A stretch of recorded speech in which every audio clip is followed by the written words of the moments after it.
Hello and welcome. मैं हूं तन्वी सिन्हा और आप देख रहे हैं हमारा ब्रांड न्यू सीरीज फिल्मी बस्ती। इस शो में हम बात करेंगे मूवीज, ओटीटी प्लेटफॉर्म, एक्टर्स और other aspects of film and television industry की। और आज हमारे पहले एपिसोड की शुरुआत करेंगे जाने माने award winning film and television critic, columnist, media panelist Murtaza Ali Khan ji. Welcome to the show. Thank you. We all know it has been really very difficult for media sector as well to work during this COVID time. Although धीरे धीरे situations अब improve कर रहे हैं, आपको क्या लगता है still अब अभी भी इंडस्ट्री में वो प्रॉब्लम्स परसिस्ट कर रहे हैं? और किस तरीके से आप पूरे सिचुएशन को देखते हैं जो कोरोना काल में जिस तरीके से पूरा इंडस्ट्री प्रभावित हुआ था? पहली बात तो तन्वी जी ये है कि अनप्रेसिडेंटेड चीज रही है हम सबके लिए। Nobody was prepared for it. तो जब ये आया तो किसी को समझ नहीं आ रहा था कि क्या करें, कैसे करें। मुझे अभी भी याद है कि जब फर्स्ट वेव आई थी तो हर कोई सोच रहा था कि किस तरह से अपनी जॉब बचाएं, किस तरह से अपने करियर को बचाएं। लेकिन जब सेकेंड वेव आया then it became even more drastic and then life saving became a big challenge, क्योंकि ऑक्सीजन सिलेंडर्स का इश्यू था, लोगों को हॉस्पिटल में बेड्स नहीं मिल रहे थे। तो it got worse and worse. तो फर्स्ट वेव के बाद जब दोबारा से नॉर्मलसी धीरे धीरे आई थी, मैं लास्ट ईयर अक्टूबर नवंबर के दिनों की बात करूं, दिवाली के और उसके बाद की, तो लोगों को फिर भी एक होप थी और लोगों को लग रहा था कि ये चीज बहुत जल्दी कंट्रोल में आ जाएगी और सिचुएशन नॉर्मल सी की तरफ बढ़ने लगेगी। और जहां तक अगर मैं मीडिया वर्ल्ड की बात करूं, धीरे धीरे जो पब्लिकेशंस थी उन्होंने भी थोड़ा सा ओपन अप किया, अपने पेजेस बढ़ाए, कंटेंट बढ़ाया। जहां तक अगर मैं फिल्म वर्ल्ड की बात करूं तो धीरे धीरे रिलीजेस की तैयारी होने लगी। कुछ मुंबई सागा वगैरह जैसी फिल्में कुछ रिलीज भी हुई थी, संदीप पिंकी फरार, और कुछ फिल्में रिलीज होना शुरू हुई थी। रूही रिलीज हुई थी जिसने डिसेंट बिजनेस भी किया था और लोगों ने आना भी शुरू कर दिया था सिनेमा हॉल्स में। पर जब सेकेंड वेव आया तो उसके बाद जो लॉस ऑफ लाइफ हुआ और जो लोगों के दिमाग में एक डर बैठा, जो डिफिकल्टीज उन्होंने झेली, that really broke the back. मतलब उससे वो कहते हैं ना कि बैक ब्रेकिंग मूव था। और उसकी वजह से लोगों को जो आज भी सदमा है, डर है, वो कहीं ना कहीं लोगों के अंदर बैठा हुआ है। हमारे आसपास जरूर कोई ना कोई हमने एक ऐसा एपिसोड देखा है where people actually went through a medical emergency या पर्सनल इमरजेंसी या किसी न किसी तरह की दिक्कत का सामना जरूर करना पड़ा। हमारे सर्कल में कोई ना कोई हमें ऐसा शख्स जरूर मिल जाएगा जिसने एक्चुअली में बहुत डिफिकल्टी फेस करी, चाहे हम ऑक्सीजन सिलेंडर की बात करें, चाहे हम फाइनेंशियल क्राइसिस की बात करें, किसी न किसी लेवल पे ये हमने देखा है। अब आई एम ग्रेटफुल कि थोड़ा थोड़ा करके सिचुएशन नॉर्मल हो रही है और चीजें दोबारा ओपन अप कर रही हैं। तो अब बस यही दुआ है और यही ईश्वर से प्रार्थना है कि थर्ड वेव जैसी कोई चीज का हमें सामना नहीं करना पड़े। और धीरे धीरे ये जो हम कदम आगे बढ़ा रहे हैं, फूक फूक के हम कदम रख रहे हैं, ये कदम यूं ही आगे बढ़ते रहें। और मुझे यकीन है ऐसे अगर बढ़ते रहें तो ईयर एंड तक काफी हद तक हम इससे उभर पाएंगे और हम धीरे धीरे हम अगले साल आते हुए नॉर्मलसी की तरफ बढ़ पाएंगे। और दोबारा से सिचुएशन हम होप कर सकते हैं कि with in 6 months to 1 year हम होप कर सकते हैं कि कहीं ना कहीं हम काफी हद तक जो डैमेज किया है उसे हम कंट्रोल कर पाएंगे, जो भी कोविड ने हमारा नुकसान जी जी मुर्तजा जी, यहीं पे एक चीज मैं समझना चाहूंगी। ये इंडस्ट्री में भी दो एस्पेक्ट है, एक प्रोड्यूसर है, एक कंज्यूमर है। दोनों प्रभावित हुए थे। जो बना रहे थे फिल्म्स एंड रिलेटेड जितने भी चीजें हैं जो हम देख सकते हैं, उनको भी कहीं ना कहीं शूटिंग करने के दौरान प्रॉब्लम्स हो रही है। अभी भी फिलहाल बहुत सारी चीजें उनको फेस करने पड़ रही होगी। और जितने कंज्यूमर्स हैं, हम लोग को भी जैसे आपने बताया कि थिएटर्स बीच में मतलब लाइक बंद भी हो गए थे, अब धीरे धीरे खुल रहे हैं, लेकिन कहीं ना कहीं लोगों के मन में डर है कि वो मूवी थिएटर्स जाकर देखे कि नहीं देखे। तो वैसे में दोनों पार्ट को बहुत ज्यादा कुछ फेस करना पड़ा है। तन्वी जी, मैंने बहुत सारे प्रोड्यूसर्स का इंटरव्यू किया बीच में। आनंद पंडित जी जो चेहरे लेके आए थे अमिताभ बच्चन और इमरान हाशमी जी के साथ, उनसे भी मैंने बात करी। और उसके अलावा काफी लोगों से मैं बात करता रहता हूँ। मैंने कुछ एग्जीबिटर से भी बात करी है, मैंने डायरेक्टर से बात करी है, एक्टर्स से भी बात करी है। तो जो निष्कर्ष निकला वो ये है कि बिग स्क्रीन व्यूइंग जो रहती है उसको लेकर सबके मन में एक स्पेशल प्लेस है। कोई भी उसको कॉम्प्रोमाइज नहीं करना चाहता। हर कोई चाहता है कि मेरी फिल्म सबसे पहले बिग स्क्रीन पे लगे और ज्यादा से ज्यादा लोग उसको आके देखें। लेकिन जैसा कि आपने बताया वो अभी पॉसिबल नहीं है, बहुत सारे कंस्ट्रेंट्स हैं। सारे जो थिएटर्स हैं वो खुले नहीं है, जो थिएटर्स खुले हैं उसमें 100% ऑक्यूपेंसी अलाउड नहीं है। बहुत जगह थिएटर्स आज भी बंद हैं। लोगों के अंदर डर है, वैक्सीनेशन अभी पूरी तरह से नहीं हुई है। जो लोग वैक्सीनेटेड हैं उन्होंने शायद अपनी सेकेंड डोज अभी नहीं ली है। तो बहुत सारे फैक्टर्स हैं जो लोगों को मजबूर करते हैं, क्योंकि हमें ये समझना पड़ेगा कि एंटरटेनमेंट जो है मतलब वो हमेशा से एक सेकंड प्रायोरिटी दी जाती है। पहले वो कहते हैं ना, जान है तो जहान है, तो है your life, your safety, you know, that becomes the most important thing. और एंटरटेनमेंट के और ऑप्शंस आज अवेलेबल हैं, पहले नहीं थे। अगर मैं आज से ये सोचिए कि अगर ये पेंडेमिक आज से 5-7 साल पहले आ गया होता, तो शायद जो आज ऑप्शंस हमारे पास अवेलेबल हैं, ओटीटी प्लेटफॉर्म्स हैं, नेटफ्लिक्स, अमेजॉन, यू नो, जी है, सोनी लिव है, वूट है, ऑल्ड बालाजी है, तो बहुत कुछ अवेलेबल है। तो वो कहीं ना कहीं एक तरह से उन्होंने कंपनसेट किया है। अब प्रोड्यूसर्स की मैं आपको बात करूं, जब एक फिल्म रिलीज होने वाली होती है तो कई बार उन्होंने यू नो पैसा उधार लिया होता है मार्केट से, और जिसका उनको हर यू नो मंथ काफी हैवी उस पर इंटरेस्ट देना पड़ता है। और जब एक फिल्म टाइम पे रिलीज नहीं होती, वो इंटरेस्ट बढ़ता जाता है, वो फिर वो ब्याज बढ़ता जाता है, कंपाउंडेड कंपाउंडेड कंपाउंडेड, और अल्टीमेटली प्रिंसिपल से भी कई ज्यादा यू नो बन जाता है, और फिर they are in a very difficult state. और कई बार तो ऐसा हो जाता है प्रोड्यूसर के साथ कि शायद वो आगे कभी और फिल्म बनाने लायक ही नहीं रहते, क्योंकि उनकी बाकी की जिंदगी फिर उस उधार को उतारते हुए निकल जाएगी। तो उसमें उनकी मजबूरी है प्रोड्यूसर्स की, इसलिए वो चाहते हुए भी कि हाँ उनकी फिल्म बिग स्क्रीन पे लगे, वो कहीं ना कहीं जब जब उनको अपॉर्चुनिटी मिलती है तो वो यू नो ओटीटी के साथ डील कर लेते हैं, डिजिटल रिलीज का कुछ ना कुछ वर्कआउट कर लेते हैं। जैसे अभी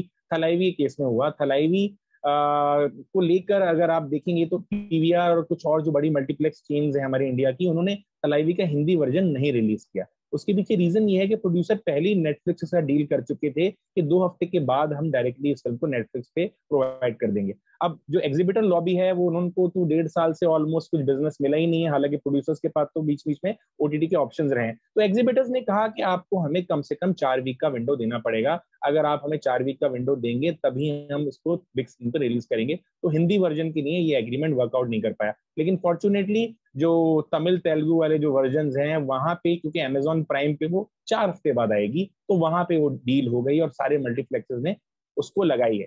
तो ये एक बहुत बड़ा चैलेंज हो गया है जो एग्जीबिटर्स और प्रोड्यूसर लॉबी के बीच में जो ये खींचातान चल रही है, जो यू नो इससे ओवरऑल बिजनेस डैमेज हो रहा है। तो मुझे लगता है कि इनको कोई एक म्यूचुअली एग्रीबल सोल्यूशन पे आना चाहिए, जहां पे मे बी 3 वीक की विंडो पे सेटल कर लें ये, या यू नो कुछ ऐसा वर्कआउट हो जाए ताकि फिल्म बड़ी स्क्रीन पे भी रिलीज हो, डिजिटल रिलीज भी उसकी पॉसिबल हो पाए, जैसे वेस्ट में हो रहा है। डिज्नी जो है और जो HBO मैक्स है, ये काफी हद तक इन्होंने रेवोल्यूशनाइज कर दिया है you know movie viewing experience को। तो बिग स्क्रीन रहेगी, वो रिप्लेस नहीं होने वाली, उसका एक चार्म है, उसका मजा है, वो रहेगा। और मैं चेहरे देख के आया था, और अभी मैं कुछ फिल्म हर हफ्ते देख रहा हूँ बिग स्क्रीन पे, तो लोग आ रहे हैं, ऐसी बात नहीं है नहीं आ रहे, यस नंबर्स कम है पर लोग आ रहे हैं, तो वो रहेगा एक्सपीरियंस। लेकिन कोई हाइब्रिड मॉडल भी हमें सोचना पड़ेगा कि जहां पे प्रोड्यूसर्स का भी नुकसान ना हो, एग्जीबिटर्स का नुकसान भी ना हो, और फिर कुछ ऐसी फिल्म्स हैं जो बिग स्क्रीन व्यूइंग के लिए ही बनाई जाती है, तो उन फिल्म्स को तो ऑब्वियसली आपको कम से कम 6 हफ्ते की विंडो देनी चाहिए कि 6 हफ्ते तक बिग स्क्रीन पर ही रहेंगी, और उसके बाद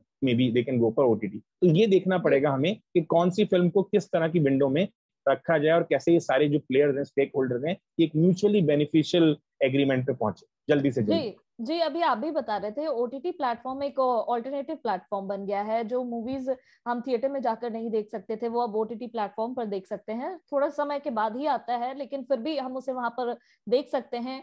साथ ही जितने भी टैलेंट हैं उनको भी काफी ज्यादा अपॉर्चुनिटीज मिली है इस प्लेटफॉर्म के जरिए। इसके बारे में आपको क्या लगता है? ये विथ टाइम ओटीटी प्लेटफॉर्म में भी हमने देखा है काफी चेंजेस आए हैं। पहले जिस तरह के कंटेंट आते थे उसमें अभी काफी ज्यादा बदलाव हुआ है। हालांकि अपॉर्चुनिटीज बहुत ज्यादा खुल गई हैं लोगों के लिए, उसमें बहुत लोग काम करने लगे हैं।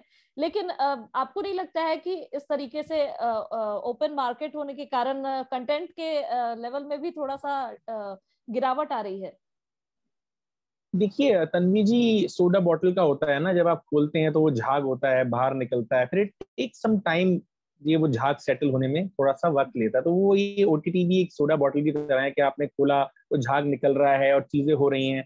तो अभी एक तरह से वो, अगर हम फिजिक्स के टर्म्स में बात करें तो एंट्रोपी बहुत ज्यादा है, और एंट्रोपी या डिसऑर्डर बहुत हाई है, धीरे धीरे चीजें सेटल हो रही हैं। और जहां तक आप कंटेंट क्वालिटी की बात कर रहे हैं, मुझे लग रहा है कंटेंट क्वालिटी इंप्रूव होगी आने वाले टाइम में, और हो रही है इंप्रूव। जो आप ब्री कंटेंट की बात कर रहे हैं उसका रीजन ये है कि डंपिंग ग्राउंड बन गए हैं ओटीटी प्लेटफॉर्म्स। लोगों ने जब रियलाइज किया कि थिएटर में फिल्म रिलीज नहीं होने वाली, तो थोक के भाव से जो उनका सब स्टैंडर्ड कंटेंट था, या जो उनका टॉप प्रायोरिटी का कंटेंट नहीं था, वो उन्होंने बल्क में ओटीटी पे डंप करना शुरू कर दिया। और ये मैंने पहले भी अपने कॉलम्स में एक्सप्रेस कर दिया था कि आने वाले टाइम में इस तरह का कंटेंट डंप किया जाएगा, तो जो अच्छा कंटेंट हमें दिख रहा था सडनली हमें लगेगा कि अरे वो अच्छा कंटेंट कहाँ गया, ये सारा सब स्टैंडर्ड और एवरेज कंटेंट कहाँ से दिख रहा है। लेकिन मैं आपको बता देना चाहता हूँ, ऐसा नहीं है कि नया कंटेंट की क्वालिटी डिप हो गई है, ये एक्चुअली जो बहुत सारा खराब कंटेंट पहले से पड़ा हुआ था जो शायद थिएटर में भी रिलीज नहीं हो पा रहा था, और जिसको डंप करने के लिए एक जगह चाहिए थी, तो वो डंपिंग ग्राउंड ओटीटी प्लेटफॉर्म्स बन गए हैं। तो जैसे जैसे हम आगे बढ़ेंगे, ये डंप या कंटेंट ऑब्वियसली, क्योंकि देखिए आज की डेट में तो व्यूअर ज्यादा जज, पता चल जाता है ओटीटी वालों के, उनके पास एनालिटिक्स हैं, वो देख के बता देते हैं कि कौन सा कंटेंट देखा जा रहा है, कौन सा कंटेंट नहीं देखा जा रहा। तो यहाँ पे वो नहीं है कि आप जो वो रहता था कि आप एक ऑरा क्रिएट कर रहे हैं कि अरे वो big star and big star value. यहाँ पे content is the king. Sooner और later they will also realize, and they are already realizing. अगर आप देखेंगे जितने भी कंटेंट लेवल पे काम हो रहे हैं, अगर हम अमेजोन की बात करें, अगर हम नेटफ्लिक्स की बात करें, अगर हम किसी और प्लेटफॉर्म की बात करें, तो रेगुलरली ये लोग बहुत क्लोज आई रख रहे हैं कंटेंट की क्वालिटी पर और उसकी रिसेप्शन को देख के। तो लोगों को जिस तरह कंटेंट ज्यादा पसंद आ रहा है, उस तरह कंटेंट ज्यादा बनाया जा रहा है। जैसा कि हमेशा रहता है ना इकोनॉमिक्स में, डिमांड क्रिएट सप्लाई। तो जिस तरह कंटेंट की डिमांड ज्यादा है, उसी की सप्लाई पे काम होगा। सूनर और लेटर जिस तरह के कंटेंट को पसंद नहीं किया जा रहा है, वो कंटेंट धीरे धीरे आपको दिखेगा कि वो या तो बिल्कुल ही खत्म हो जाएगा, या उसका कंटेंट की जो क्वालिटी है, सॉरी क्वांटिटी है, वो काफी हद तक कम हो जाएगी।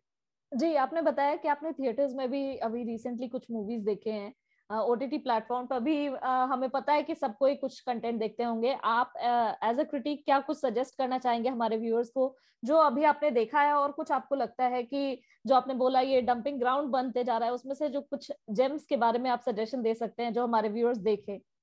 तो तन्वी जी, मैं आपको ये बताना चाहता हूँ कि पिछले कुछ टाइम में कुछ ऐसा कंटेंट आया है जिसने मुझे पर्सनली एज अ क्रिटिक बहुत इम्प्रेस किया है, और उसको देख के मेरी होप बढ़ी है कि जो इंडियन कंटेंट है टुडे, वो वर्ल्ड की कंटेंट, किसी भी कंट्री का जो टॉप मोस्ट कंटेंट है, उससे कम्पीट करने की पोजीशन में है।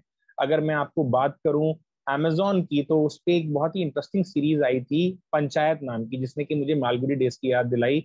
इन हाउ जिसने उसने रूरल इंडिया को प्रेजेंट किया, गांव की जो लाइफ होती है उसको दिखाया, तो वो मुझे बड़ा अपलिफ्टिंग और अपबीट लगा इन अ वे, और मालगुडी डेज की उसने मुझे याद दिलाई। तो एक और टीवीएफ की सीरीज एस्पिरेंट्स यूट्यूब पे रिलीज हुई थी, जिसको कि बहुत पसंद किया गया। वो यूपीएससी एस्पिरेंट्स के बारे में है, और बहुत ही पसंद की गई है, और हर तरह के एज ग्रुप ने उसको पसंद किया, ऐसा रहा है।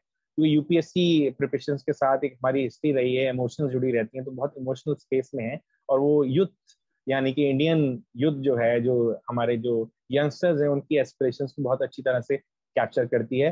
टीवीएफ की एक और सीरीज कोटा फैक्ट्री आई थी, जो यूट्यूब पे जिसका पहला सीजन रिलीज हुआ था, अब वो नेटफ्लिक्स पे अवेलेबल है, और इसका सेकंड सीजन जो है ये नेटफ्लिक्स पर ही आने वाला है। तो ये तो टीवीएफ का एक इंटरेस्टिंग मैंने आपको स्पेस बताया। साथ ही साथ हंसल मेहता की एक बहुत कमाल की सीरीज आई थी स्कैम 92 करके, जो जी कि जी। It was basically about Harshad Mehta, और बहुत ही इंटरेस्टिंग सीरीज थी। सोनी लिव पे सीरीज आई थी, इसको बहुत पसंद किया गया है, और I think one of the most watch series भी रही है ये। और प्रतीक गांधी जो इसमें रोल प्ले कर रहे हैं हर्षद मेहता का, वो बहुत, उनका रोल पसंद किया गया है। उनका स्टारडम रातों रात एक यूनिवर्सल फिनोमेना बन गए हैं, क्योंकि इंडिया के बाहर भी बहुत लोगों ने उनका रोल पसंद किया है।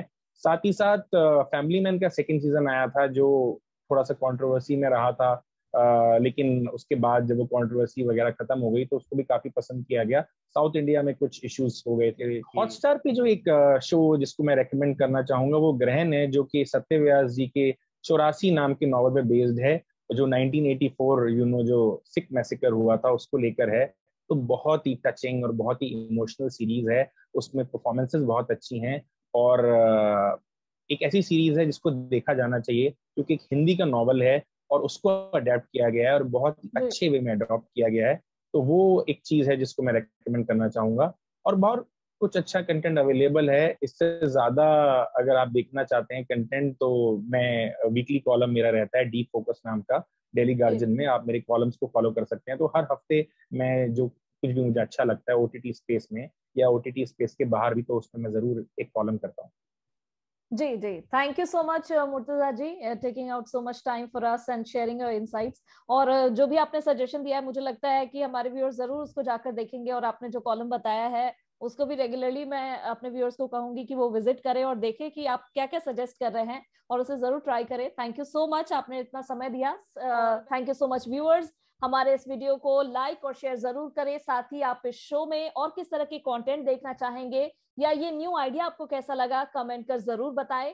Also, don't forget to subscribe my channel and press the bell icon for notification of new video, because you are going to see a lot of interesting videos on my channel now. Thank you so much. Take care. Keep smiling.